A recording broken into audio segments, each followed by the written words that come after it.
Assalomu alaykum. Bugun 28-iyun. Xudo xolisa Baxmal tumani Dang'ara qishlog'i bu.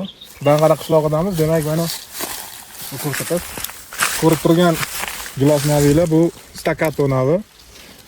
Eng kechki navlardan biri hisoblanadi. Pishgunicha yana hali xudo xolisa 4-5 kuni bor. Endi kalibr o'lchaydigan apparatimiz yo'q edi. Bugun kundagi holati mana. Bandalari uzun, o'zini o'zi changlaydi. O'zingizlarga ma'lum, Baxmal tumani dengiz sathidan taxminan 1800 metr balandlikda turibdi.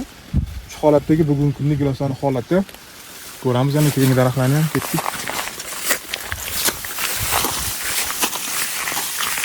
Hali bor, qo'shimcha takarligini kelmagan hali. Mana hosildorligini ko'rsatasiz.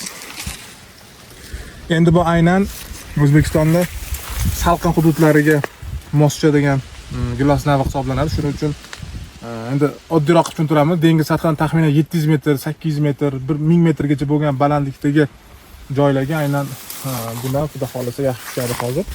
Endi ko'rsatishimizdan maqsad xudo xolisa mana iyul boshiga kelyapmiz. Menimcha O'zbekistonda deyarli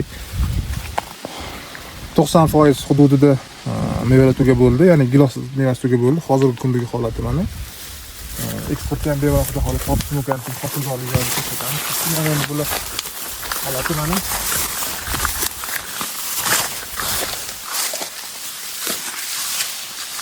Mana hosildorlik stakkatoni o'zini o'zi changlaydi.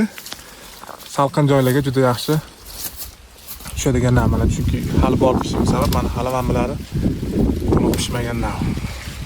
Hali och. Juda endi turibdi. Ispan butasi usuli tarbiya qilingan bog', xudo xolisa.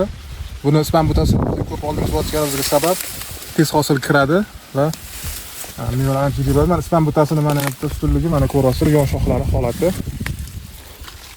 Hammasi to'liq xudo xolisa hosil kirib bo'lgan. Mana shu shoxi o'zi uzun, ham yirik meva bo'ladi. Mana bundan mana buni ham ko'rsatasiz. Holati buni. Mana manbalari.